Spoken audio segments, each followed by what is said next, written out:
All right, man. All right, thanks, bud. See you around. Bye. Bye.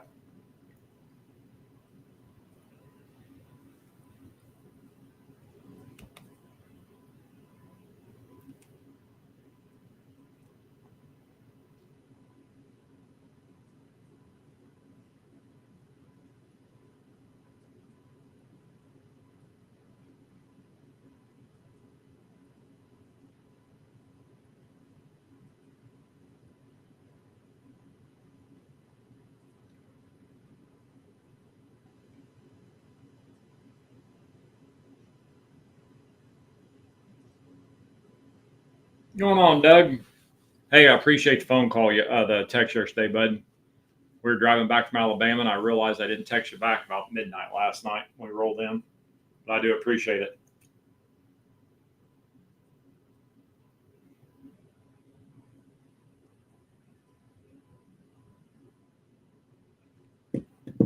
Kevin McFarland, your order should be on its way, Bubba.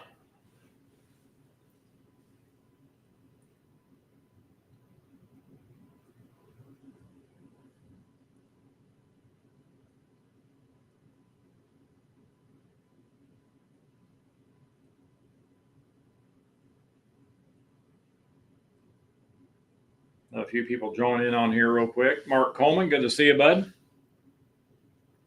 Coming from La Crosse.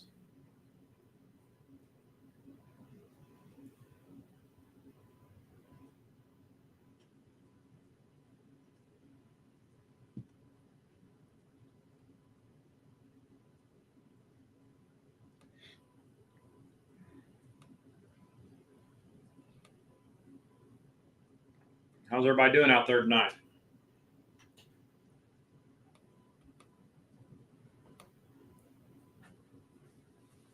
Scott, good to see you on here, bud. Scott, I'm glad you're on here because it just made me realize that I forgot to call a different Scott back today. I got to do that.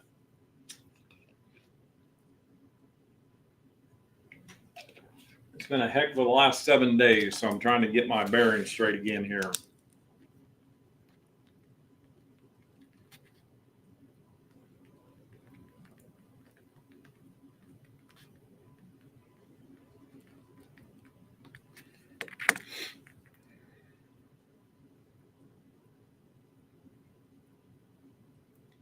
Kevin, getting some rain.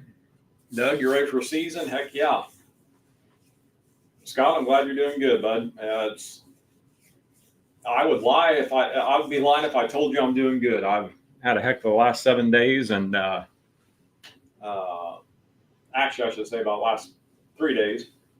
But been in Alabama for the World Show, and show went good. Nice big show down in Birmingham, Alabama, and so just trying to get back in the groove of this computer and the 9 million phone calls I'm getting called about right now about fall planting. So it's been crazy. Jeffrey, good to see you on here, bud. Got your trophy clover in. That's perfect.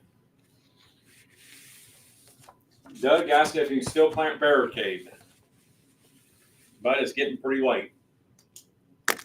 In your area, if you're farther south, different story, but you're pretty late on getting any kind of, you'd have to pray to Mother Nature to give you all the rain and pour the nitrogen to it to get some height out of it.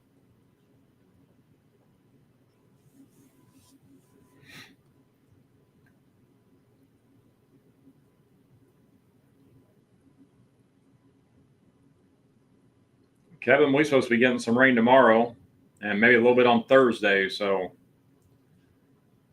I got to get planting. It's just, you'll see what this weather is going to do.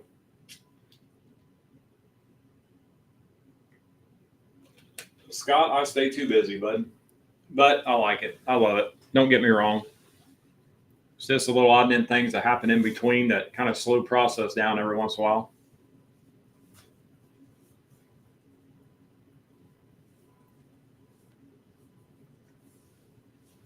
I hear you, Mark. Can't trust airlines. I know it.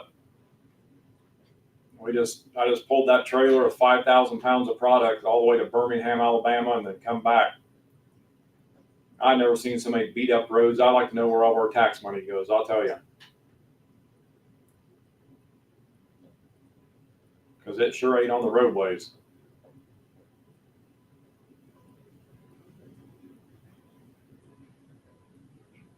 Scott talking about brush hogging off his dropping 1,800 pounds of lime, go on vacation while I was dying off. Absolutely, bud. That'd be perfect.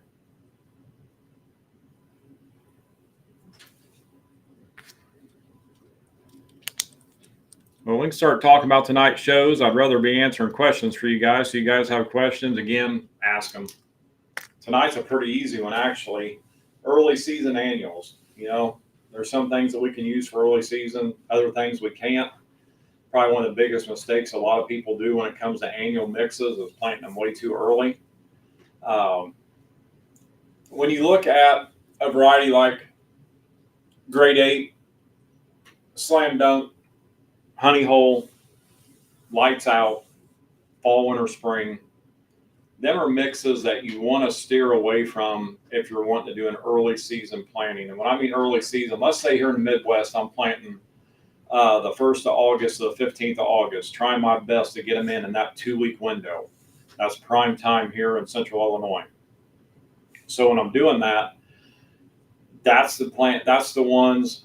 Some of them are the ones I'm planting. Honey Hole, Slam Dunk, Grade 8. Now my Fall, Winter, Spring, my Lights Out, I'm wanting to plant them a month later. So if I'm planting them a month later than my August 1st through the 15th, then you know right offhand that they're not the ones you want to plant for an early season or an early planting. When it comes to an annual, you really got to pick the right one. Say our No Sweat. Our No Sweat is one that you can actually plant early. But like our Honey Hole, stuff like that, anything that is a brassica variety, you do not want to plant brassicas too early. You never want them maturing out prior to a frost.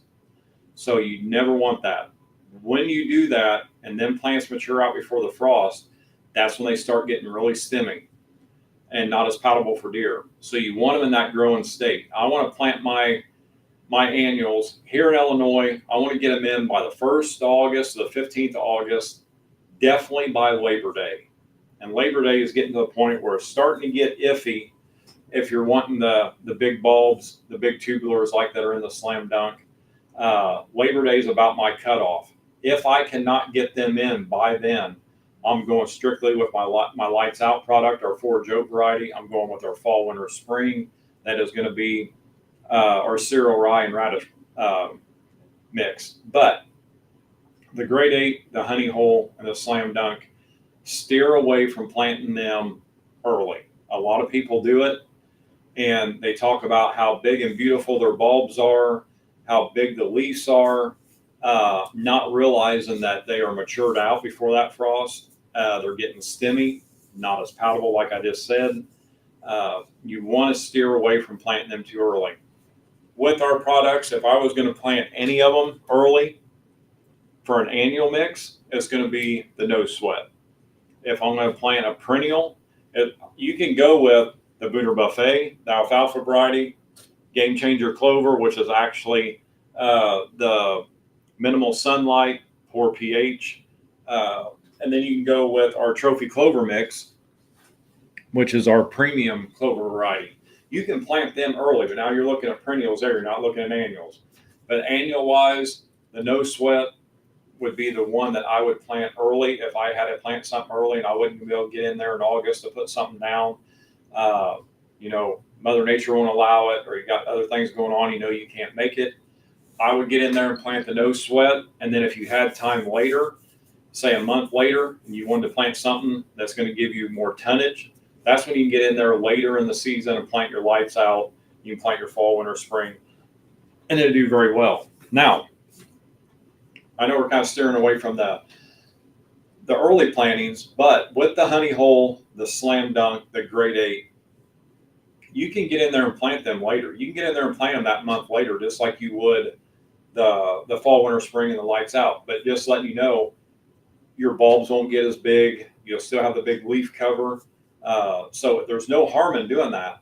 This last year, I planted my honey hole on, I think it was the 15th. I think I finally got it. It was either the 14th or 15th of August. I had a rain coming in that night, supposedly. We've been in a drought. I got the ground worked up.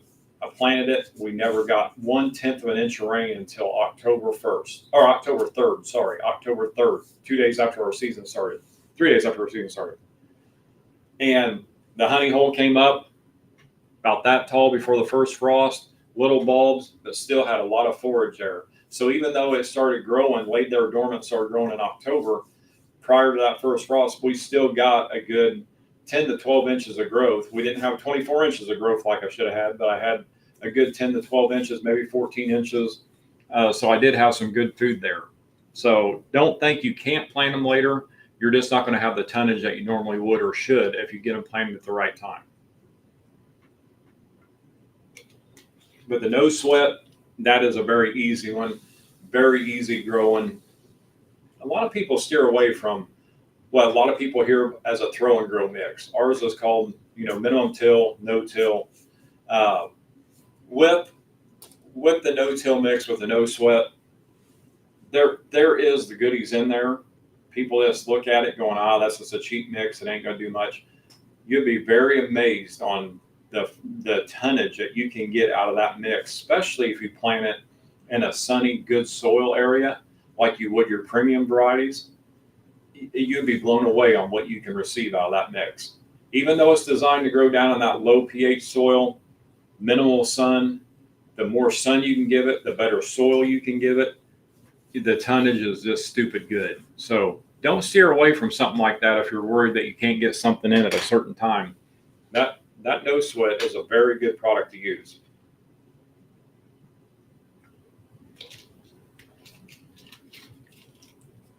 One key thing when you are using the manuals, if you get them plants up, like with our Jolt fertilizer, let's just talk some annual stuff here since we're in that time of year. My phone has proved it over the last week with 9 million phone calls a day. The Jolt fertilizer, that is an annual's best friend. You can spray it prior to planting, and then you can start spraying it after them plants reach up about 3 inches tall. So if I'm using that Jolt fertilizer, I'm getting in there when I'm getting ready to spray my Liberty, Roundup, whichever one I'm spraying, or whichever one you're spraying. I'm mixing that Jolt right along in that tank with it. I'm going to make a one-pass spray. I'm going to kill off the vegetation in that area. I'm going to fertilize that soil. And then 7 to 12 days later, I'm going to come in there. I'm going to work my soil. I'm going to go ahead and plant my seeds. After them seeds germinate, they jump about 3 inches tall. I'm going to go through there and I'm going to hit them again with that Jolt. And it's just going to grow like wildfire. As long as you're getting moisture, we know how that goes though. All of us has been in droughts here the last few years, but that is a great way to do it. You're going to get a lot of tonnage out of it.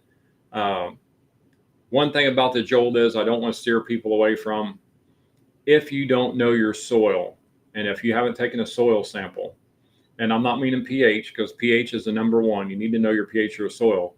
But number two is I had a gentleman this last week at a show come to me and ask me if I would teach him what it meant on his soil sample. He literally brought the soil sample with him and he had no clue. And he told me that right off the bat. He's never done this. Very first time planting food plot. Very nice guy. He didn't understand on the amount of fertilizer that soil needed. Well, what this gentleman actually did, he took a soil sample in and never gave them the mix or what kind of plant he was wanting to plant in there. So they told him what he needed to do to bring his soil up to where it needs to be. The part he couldn't understand was by doing that, you're just getting that soil at a neutral level, right where it needs to be at. So without them knowing what he was going to plant, they couldn't tell him what extra to put in there. So when I was trying to explain to him, like the back of our bag show, when we test a product, let's just say honey hole, 300 pounds of triple 19 per acre. He did not understand why he needed to add that extra 300 pounds. he wasn't thinking about the plants that were actually going to suck that soil dry, especially the brassicas. He just thought he needed to bring it up to what they told him. When you do a soil test, the best thing to do is figure out what you're going to plant there and let the co-op know what you're planning on planting. And then they will tell you exactly what you need to put in that soil and then some for that plant to survive and give you 100% of it. So don't let the Jolt fertilizer take away your granular. Make sure your soil is up to par, and then add the granular fertilizer that we recommend for it, like we do in our testing. And then the Jolt is just going to be a supplemental fertilizer that's really going to give it, just like the name of it is, Jolt. It's going to give it a jolt, let it get going real quick. It's a foliar fertilizer. It sucks it in right through the leaves down to the root system, and it's going to give them plants exactly what they need. And with the Jolt, as long as you're not in a drought type situation, you're never going to burn the plant with that. So the plants will only benefit. All right, before I keep rambling, let me look up here and make sure I'm not missing something from somebody.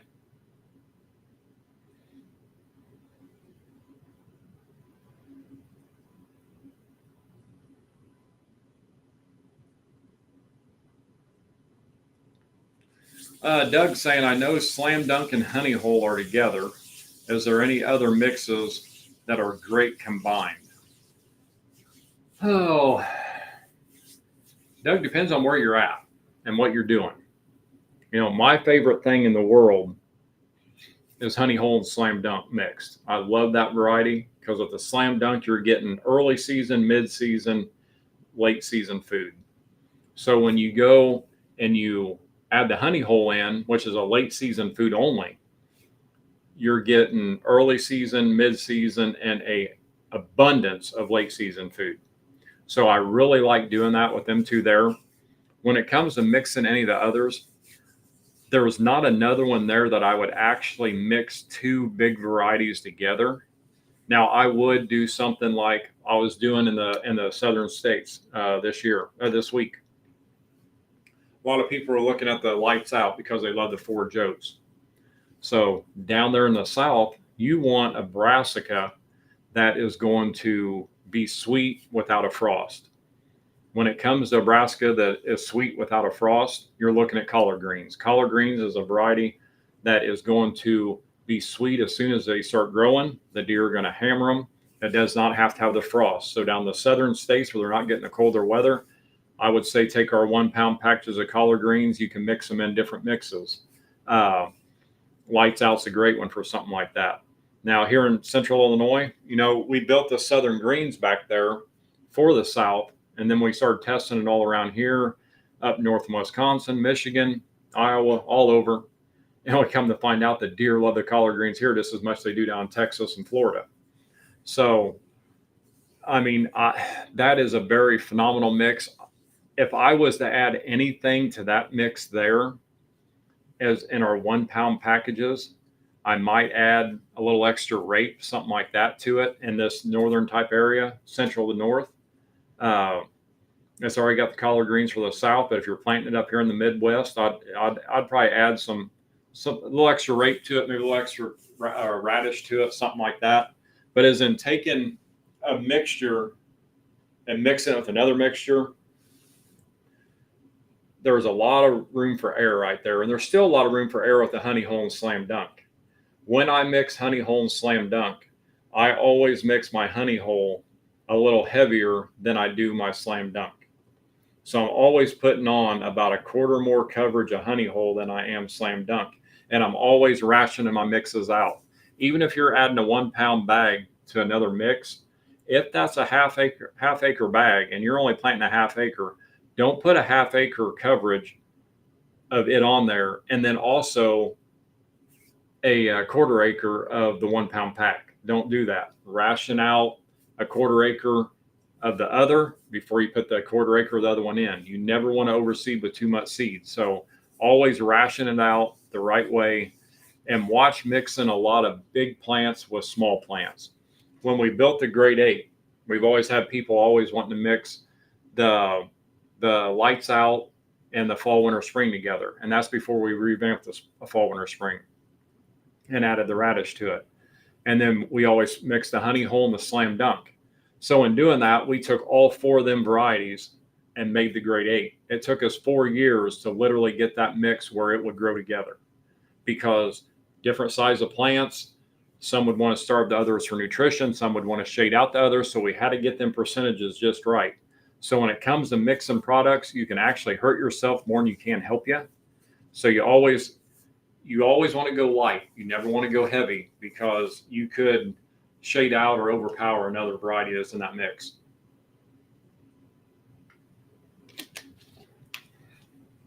Mark Coleman talking about planting some No Sweat and Game Changer clover last week. I've seen that on Facebook, bud. Jeffrey, again, I have the fall, winter, spring to plant in a 1 acre field. Have the broadcast seeded. Think I should roll the field like we did for the clover? Absolutely. Anytime you're planting, I don't care what you're planting, you're always best to compact the soil, broadcast it, and compact it again. So by rolling it, you don't have to have a cultipacker. You can use a roller, tire track it in with an ATV, your pickup truck, tractor, whatever. But always plant on a firm seed bed. So rolling it prior to and after broadcasting is key. Kevin's talking about he's got a bag of Southern Greens. Looking forward to trying it this year. It's going to do very well for you, bud. I love that mix. Mark Coleman, Southern Greens, favorite mix, hands down, Park County, Indiana. Yep. You cannot beat that mix right there. You're welcome, Doug. Jason, good to see you on here, bud.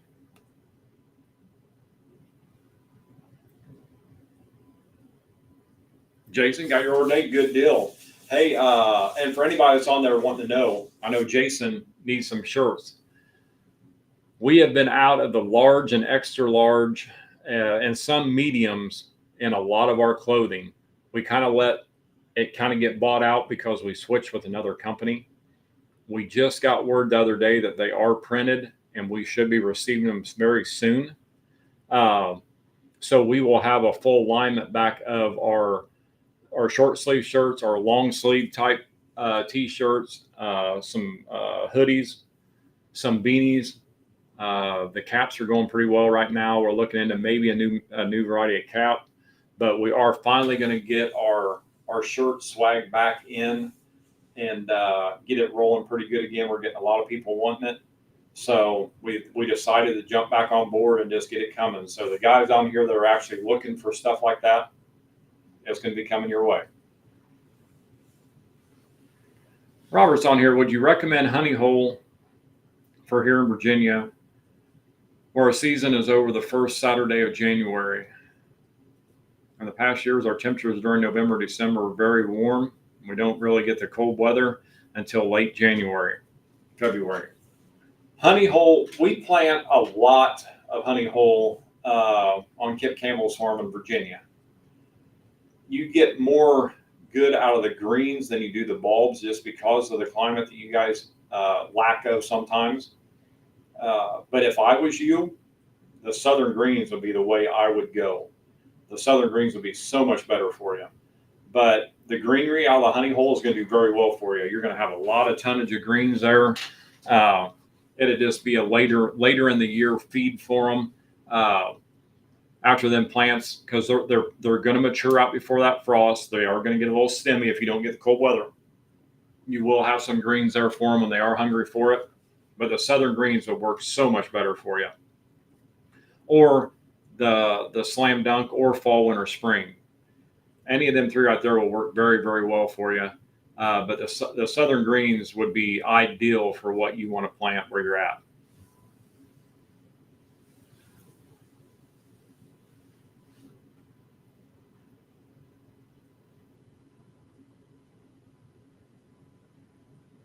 Look up here, make sure I'm not missing somebody here.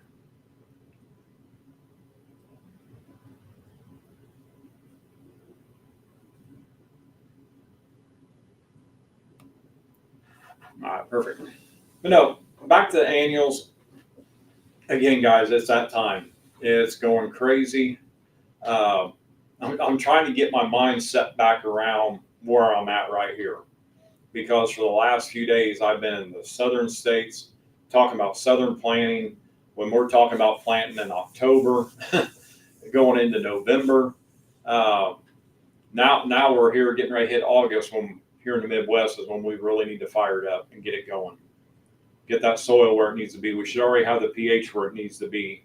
Um, for anybody on here that's not doing it, and not checking your pH, or you are checking your pH and adding to it, I can't express enough on how important it is to get the lime on your plots months ahead of time before planting. When you put lime on a plot, it doesn't break down by the snap of your finger. It takes a time period to do it. Ag lime, you're looking 3 months. Ag lime, you're looking 6 months. Pelletized lime, you're looking 3 months. So it's best to get that on as soon as you can. Or even if you just get in there in the spring of the year when it starts to thaw out and get your lime spread, even though you're not going to plant till the fall, get it on there and let it start breaking down in that soil, and it'll be so much better for you. And I know a lot of you guys are already doing that, but if there happen to be somebody on here that's not, you want to give it that breakdown process. It will help your plants as it's breaking down if you put it on the same day you plant, but you're just not going to have the tonnage of forage that you would if you put it on prior to and let it already be broke down by the time you plant.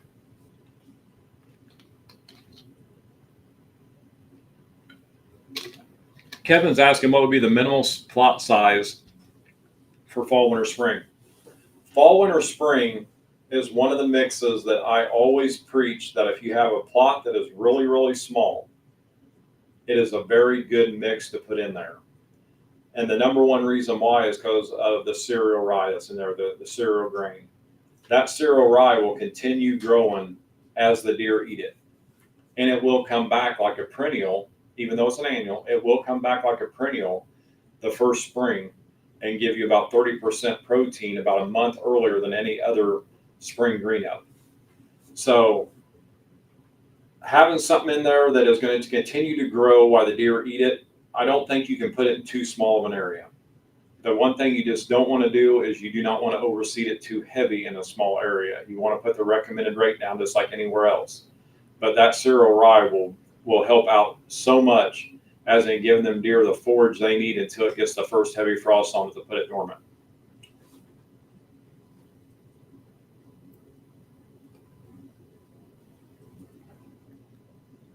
And if any of you guys haven't turkey hunted over a cereal grain field, you're missing out, because I'll tell you what, they love that cereal grain.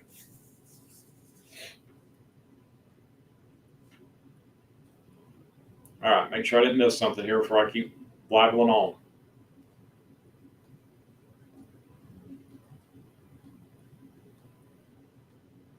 It's easy to miss stuff in here, guys. I apologize.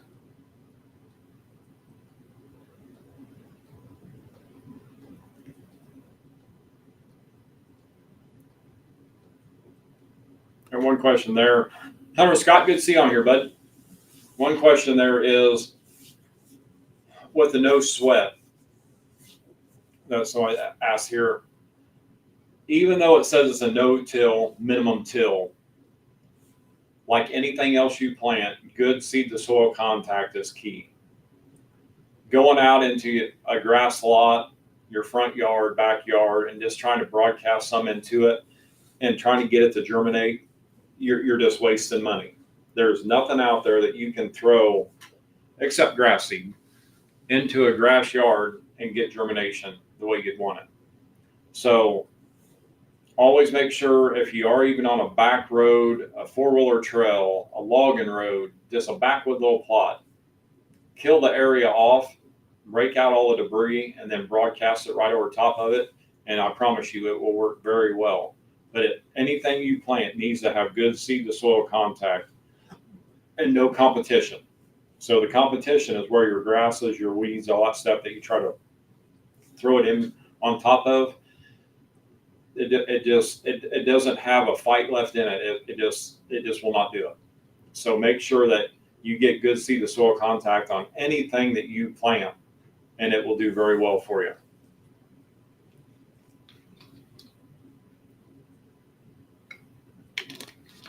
I'm going to talk about Plot Max here. Actually, the Plot Max, and I just actually had this phone call like 10 minutes before this video. I'm saying the Plot Max here, for the people that want to know, is a soil conditioner. It is not a so-called liquid lime. It will state on our website, it will state on that bottle and in our catalog that it will spike your pH. And that is true. It will spike it, but it's very short-lived. We tell you that because that's what it will do, but that's not what that bottle is designed to do. The bottle is actually a soil conditioner. It's humic acid that will break down the soil to allow the nutrients to the root system easier. But since it is humic acid, it will spike the pH, but it is not a pH enhancer. It will drop it right back down. It'll spike it for a week or two and drop it right back down. So please don't use it just for a pH enhancer because you're not going to get the longevity out of it. If you want longevity in raising your pH, go with an ag lime. And if you want, or you can go with a pelletized. Ag lime is going to last longer, but it takes longer to break down. Pelletized lime lasts, for food plot industry, you can't beat pelletized lime. I mean, for what we're doing in the food plot industry and getting back to these areas with ATVs and small tractors, stuff like that, pelletized lime is the way to go. But it is not a so-called pH enhancer. It is actually a soil conditioner that you can spray prior to or on the day you plant, and you can actually spray it after you plant as well. But if you're going in there and going to kill an area off, just like I talked about earlier, and you're going to throw your Jolt fertilizer in there, throw that Plot Max right in there too. So then you're conditioning the soil, you're fertilizing the soil, and you're killing off the vegetation before you plant. You can do it with all one pass of one spray with one pass. So it works out very well. Scott saying, Robbie, I had pretty good soil tests this year, averaging a 6.5. I limed it last year. I am dropping another 1,800 pounds, like I said, on a 1 acre plot. Is that okay? Absolutely. Absolutely. That 6.5 makes me happy to see. Dropping that 1,800 pounds is going to be perfect, bud. I took my lemon turkeys for the first time ever this year on one of my 1 acre food plots using the oats. See how that oats deal, there's a lot of people picked up on me when I started discussing about the oat deal. And there was a lot of turkeys killed over oats this year.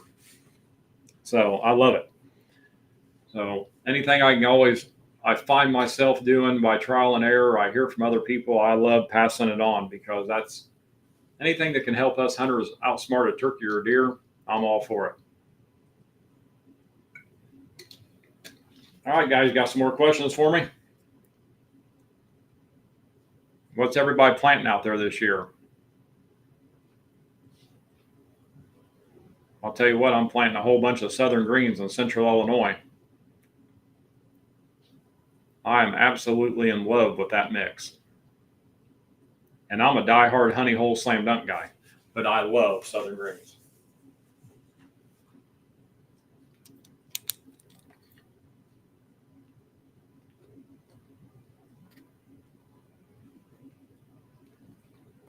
Now, hopefully, when we get these plots planted, we continue keeping the rain, I hope. But I don't know if we're going to or not. But I know how it goes in my neck of the woods. They tease us with rain all the time, but you never see it.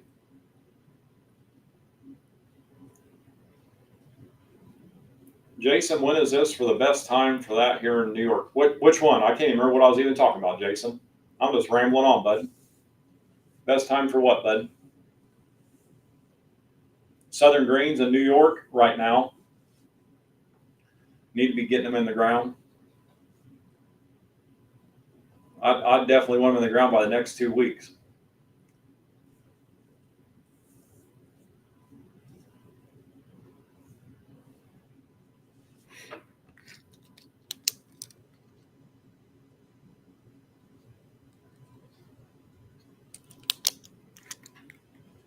Oh, Anthony, my old buddy Anthony. Good to see you on here, buddy. Man, I sure missed not doing the Ohio show and seeing you this year. Might have to do something different on that next year, bud. Oh, Anthony, I know he's a honey hole and grade 8 fall, winter, spring slam dunk. I knew that without him even having to text that down there.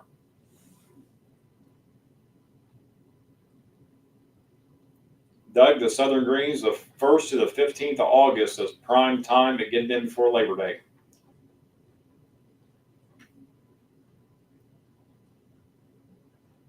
I'm actually, if I can get mine planted here in the next couple of days, I'm going to just do it a little early. With that mix, it don't bother me as bad doing it a little early, but I got this thing called a wedding happening a week from Saturday that I'm in. It's actually my wedding. And then I got 6 or 7 days of a honeymoon after that. It's getting me pretty tight on food plots. I gotta keep my honey happy, so I'm gonna get the food plots put in. I'd rather have it in just a little early than too late. So my lights out in fall, winter, spring and go in after Labor Day sometime. Anthony, yeah, I thought you'd probably be getting ready to start planting pretty early, pretty quick.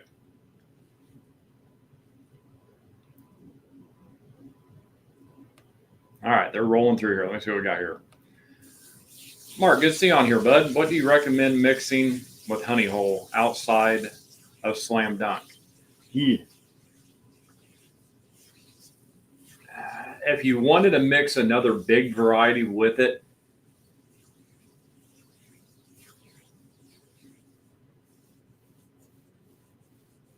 truthfully, if I was going to mix anything with it, it'd just be straight radish.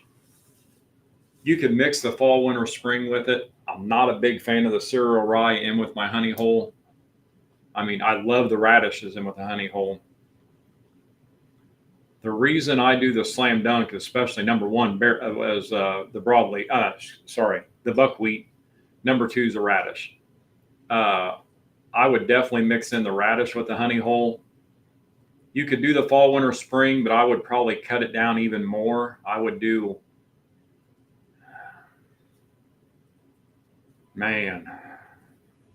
sitting here thinking the percentage of the cereal rye that's in fall, winter, spring going into an acre plot. If I was going to do fall, winter, spring, I'd probably do no more than 3/4 honey hole to a quarter of fall, winter, spring. And that's probably exactly what I do with the radish too. Yeah, I would do that with the radish as well. That would give you a very good mixture, not overpowering too much. I just don't want too much cereal rye in there shooting up, especially if you want to use it for a hunover plot. Just because the cereal rye gets so big. And it can get big unless you got the deer numbers to keep it chewed down. So as in shot placement and cereal rye, some of that stuff you get up to 3 foot tall. So you really got to watch that. So depending on if it's a food plot or a kill plot, but I would probably just mix some radish in with it. That radish tops early season, you cannot beat radish tops for early season, and give you a lot of good early season, mid season food. And then the honey hole and the bulbs and the tubulars would give you a lot of late season.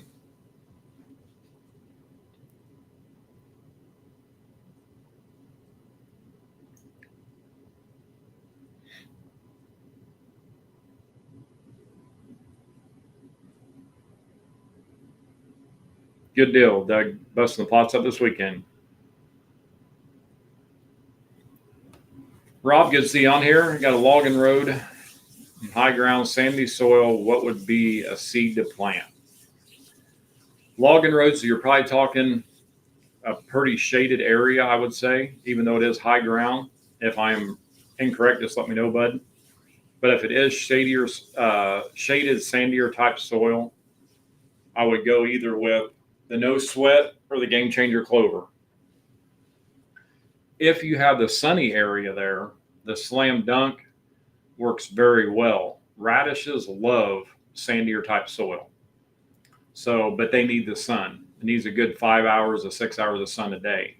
So anything under that, I would go with the No Sweat for an annual, or I'd go with the Game Changer for a 4-year growth plot.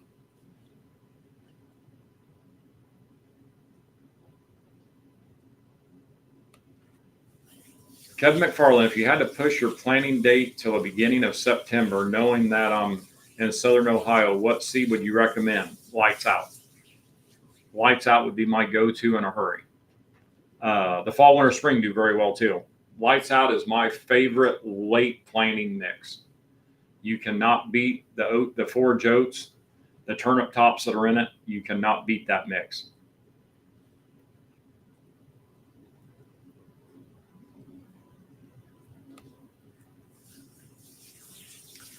Scott, Southwest Missouri, playing Honey Hole and Slam Dunk for the first time. You'll love that mix, bud. You'll love them too.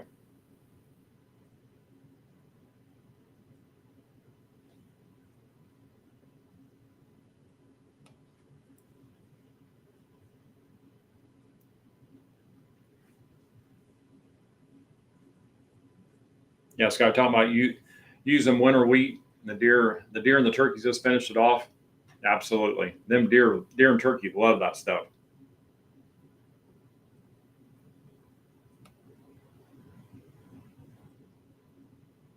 Doug, tell Austin I said hi. Jeremy, planning on planting Honey Hole and Slam Dunk this weekend as well. I too would rather be a little early than late. Jeremy, I'm trying to remember where you're at, bud. You really want to watch planting that Honey Hole and Slam Dunk too early if you're too far south. But I can't remember where you're at though, bud. Will you please let me know? I know we talk all the time. I can't remember.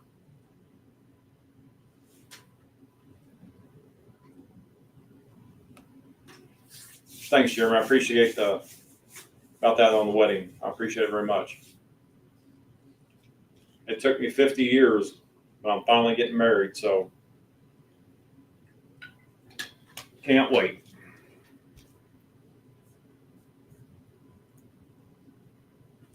West Central Missouri.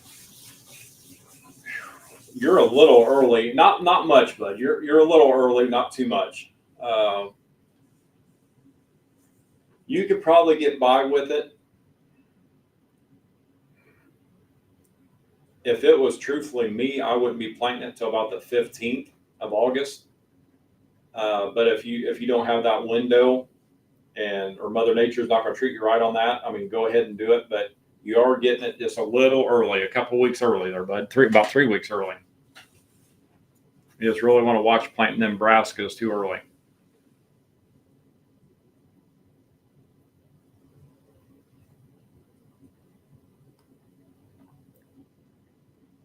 Let me look back here and make sure I'm not missing something here, guys. They're rolling through.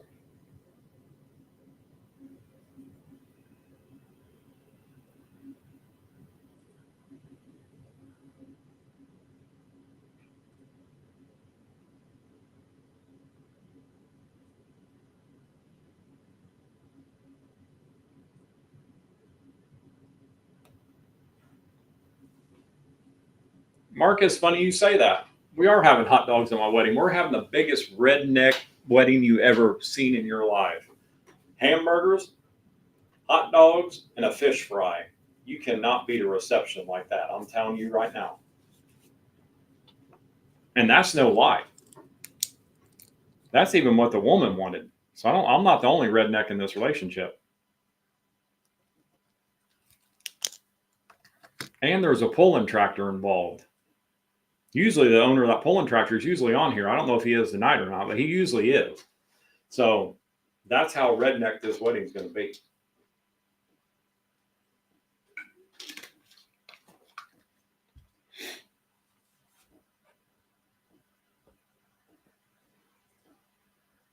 All right, what do you guys got for me? We pretty much discussed everything we want. I'm sitting here looking at minerals, getting ready to start talking about minerals because I love minerals so much. And I'm in Illinois where I can't use them. But for the annuals, guys, like I said, just watch what you plant and how early you plant it, and you do very well. I know we all get ahead of ourselves. I've done it for many years. I jump the gun and I want to hurry up and get them going. But we really got to watch what we're doing there to give the deer all the forage we can give them. So just kind of slow down. I know I need to practice what I preach, but they unless me with my wedding here, if I didn't have it going on, I would be waiting to plant. But I know I'm not going to be here at that time, so I got to do things a little bit different. But I will be here for my fall plant, my late fall planting stuff, as in my lights out, my fall, winter, spring.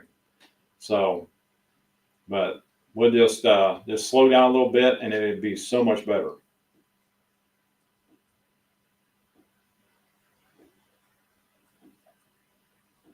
Mark, actually, you're in Southwest Michigan. You can get planting right away. Your slam dunk and your honey hole, you can be getting it going anytime right now. I'm usually up in that area. I'm usually planting that third weekend of July to the 1st of August is when I'm trying to get it in. But wait until the 15th. Ain't going to hurt you that much, hardly at all. But I like getting that third weekend of July.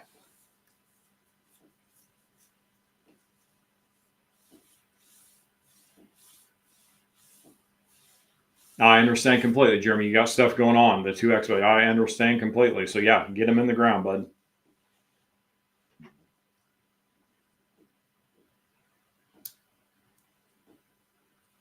Scott, exactly right, man. I'll be 50 years old this coming Friday. Here in just a few more days, I'll be 50 years old, and a week after that, 6 days after that, I'm getting married. So, yep, you're 50 and been married for 30. You don't hear that very often anymore. So congratulations, bud. So I don't know if I can make it 30 more years. I don't know if I'll be here. But if I do, it's with the woman I'm marrying. So that's all that matters.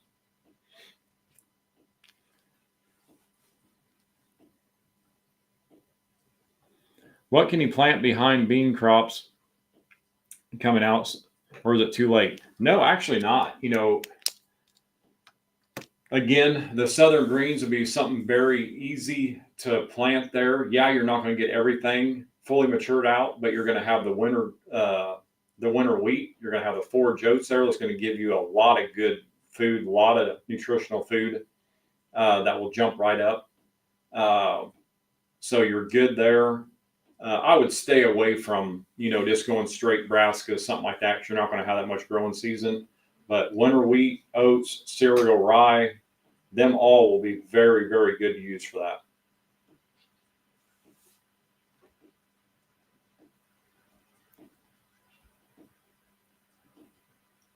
Mark, I need to spray one last time Gly and some 2,4-D for pigweed. How soon after do you recommend planting with this issue? The Gly I have no issue with. The 2,4-D I do. 2,4-D will hold the residual in the ground. It can hold it up to 30 days, which will kill your germination rate. So you really want to watch spraying 2,4-D. If it was me, I would get rid of the 2,4-D and I'd find something like Liberty. Liberty is something that I love using. And then you could get rid of the Gly as well for a complete kill off. The Liberty you can spray 3 days after you spray it. Yeah, I mean you can broadcast seed 3 days after you spray it. It will kill everything deader than a doornail. 2,4-D, you really got to watch it leaving that residual to that soil. It will literally poison the soil and you'll lose every bit of your germination. So I would try to stay away from 2,4-D if you're wanting to plant within 30 days. I found this on the web. Siri thinks I'm talking to her. Rob, logging road is partially to mostly shade. I'm guessing no sweat. Thanks and congratulations. I appreciate it. But yeah, no sweat will work out very well for you. Doug, I definitely will, man. Mark, I'll definitely tell her. All right, guys, we just got a few more minutes where they're going to kick us off here. You got any other questions, let me know. That's it, Mark. Yeah, Liberty is it. That is. I had a farmer introduce me to that 2 years ago, and I cannot believe it's ridiculous. We went and sprayed two plots, right before we went to the show in Birmingham last Wednesday. And Saturday had deer going through the plots on trail camera, and that stuff is deader than a doornail. And I was looking today on the trail cameras, and you can't even hardly see nothing stuck up. And it was a great big trophy clover field that I plant every year. I always plant clover in my annual spots for the deer to have something to feed on spring and summer. And then I'll go in there and I'll kill them off and plant my annuals, because I want that clover sucking that nitrogen in from the atmosphere and store it in the soil. Then the annuals thrive off of it. So I'm actually feeding the soil and feeding the deer at the same time. So that trophy clover was 18, 20 inches tall, great big petals on it. The rate that's in it for the nurse crop, great big monstrous leaves, and you can't even hardly see one in any of this field on trail cameras. I mean, it will literally lay it on the ground and dissolve it. It's going to cost you a little bit more than glyphosate, but it's very well worth it. 3 ounces to the gallon will kill anything, including multiflora. Jason, I buy mine actually at a co-op. We got a co-op, fertilizer co-op here, and they just have 2.5 gallon jugs, empty jugs, and they go to their big bulk tanks and just fill it up for me. I think I'm paying the last 2.5 gallon I just bought here recently.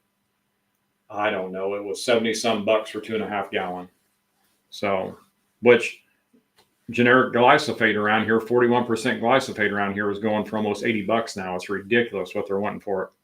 So it's not too much more, but it will kill it dead. And it's purple, so you can see where you spray it at. I really like that too. W. Oaks, good to see you on here, bud. Been watching your show for a couple months now. Great information. First year for me planting food plots. When to plant southern greens in northeast Tennessee. Thank you. In Tennessee, I would look at more wait until that after Labor Day. Definitely after Labor Day. Probably that and that second week of September would be best to get them planted. They are a very fast growing plant. So I would I'd shoot for Labor Day or just a little after.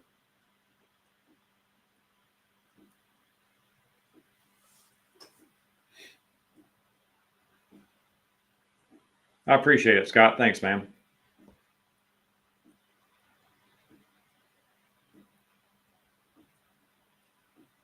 Jeffrey, I appreciate it.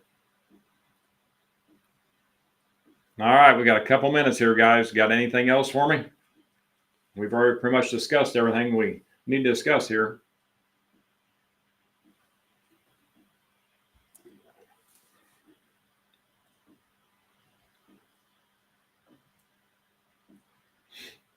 I'm just scrolling through here, make sure I didn't forget somebody here. And if I did, yell at me, because it's easy for me to miss them here.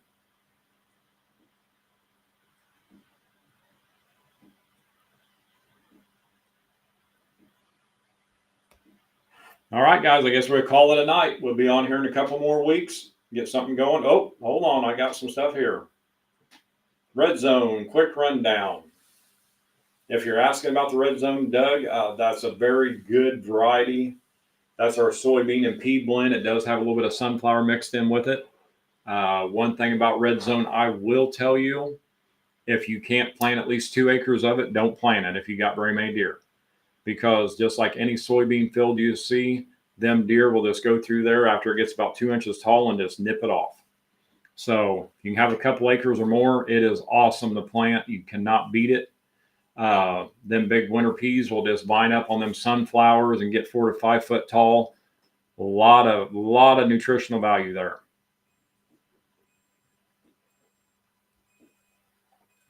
Yes, Scott. You can buy it by the gallon. Or here you can buy it by the Liberty by the gallon here. I just buy the 2.5 gallon jugs. I use so much of it, but you can buy it by the gallon here.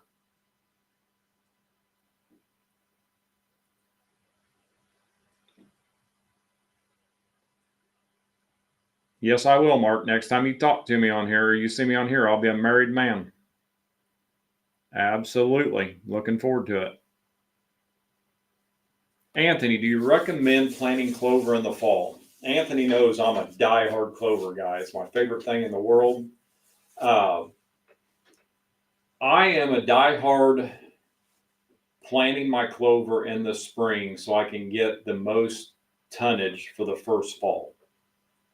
But in doing so, you have a lot of weed and grass issues that you got to deal with, because your first year clover plot is always the ugliest plot ever, especially with the spring planting, because it has to compete with the weeds and grasses that the seeds you turned under while tilling, they're going to germinate and start growing quicker than the clover. So you're dealing with mowing your clovers for weed and grass control. You're dealing with herbicides. But the end result is awesome. Now, for planting in the fall, you can get away with a lot less maintenance on the plot, because as soon as that you do a fall planting, you have a lesser amount of weeds and grasses that are going to give you issues, because they're going to start going dormant and dying off on their own. And then the next spring, when the clover starts to come to life quicker than the grass does, it's going to start growing up better, smother it out. You'll have a lot cleaner plot. So there's nothing wrong with an annual planting. It's actually one of the best ways to get a plot established, but you just won't have as much tonnage of food the first fall as you would with a spring planting. But there's nothing wrong with either way. Just depends on how much work you want to put into it. I enjoy the heck out of being in a clover plot in the summer, so I love spraying, mowing, the whole 9 yards. So I always plant mine in the spring.